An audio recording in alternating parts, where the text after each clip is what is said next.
నమస్తే, welcome to RTV. నేను సచిన్. యుద్ధం ప్రారంభమైనప్పటి నుంచి ఎక్కడా కనిపించని ఇరాన్ కొత్త సుప్రీం లీడర్ ముజ్తబా ఖమేనీ ఎట్టకేలకు బయటకొచ్చాడు. గతంలో 2 సార్లు ఆయనకు సంబంధించి ఆడియోని రిలీజ్ చేసింది ఇరాన్.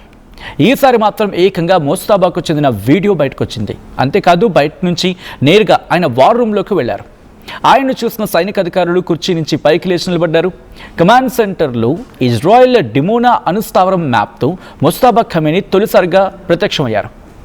ఆ టైంలో అధికారులకు సుప్రీం సూచనలిచ్చినట్టు కనిపిస్తోంది. డిమోనా అణు కేంద్రంగా పిలువబడి షిమోన్ పెరిన్ నెగేవ్ అణు పరిశోధనా కేంద్రం ఇజ్రాయెల్ దక్షిణ ఎడారి ప్రాంతంలో ఉంది. అందువల్ల అమెరికా నుంచి ఏదైనా దాడి జరిగితే డిమోనా కేంద్రాన్ని దెబ్బతీస్తామని పరోక్షంగా హెచ్చరించినట్టు కొందరు చెప్తున్నారు.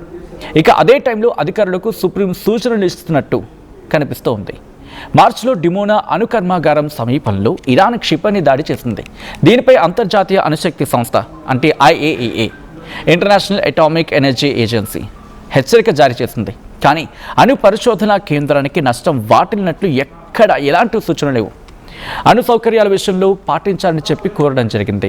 అంటే వాటి విషయంలో జాగ్రత్త పాటించాలని చెప్పి కోరడం జరిగింది. ఇంతవరకు బాగానే ఉంది. ఉన్నట్టుండి ముజ్తబా ఖమేనీ వీడియో బయటకు రావడం వెనుక ఏదైనా ప్లాన్ ఉందా అంటూ కొత్త చర్చ అయితే మాత్రం ఇప్పుడు ప్రారంభమైంది. దీని గురించి మాట్లాడుకునే ప్రయత్నం చేద్దాం.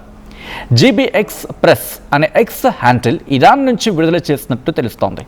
దీనిపై ఇరాన్ అధికారిక లేదా ప్రభుత్వ మీడియా ఖాతా కావచ్చు, లేకపోతే IRGC ఛానల్స్ ఖమేనీ ఎక్స్ ఖాతా ఇంకెక్కడా ధృవీకరించలేదు.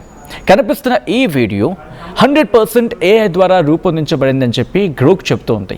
మొత్తానికి ముజ్తబా ఖమేనీ వీడియోపై ప్రపంచవ్యాప్తంగా కొత్త చర్చ మొదలైంది.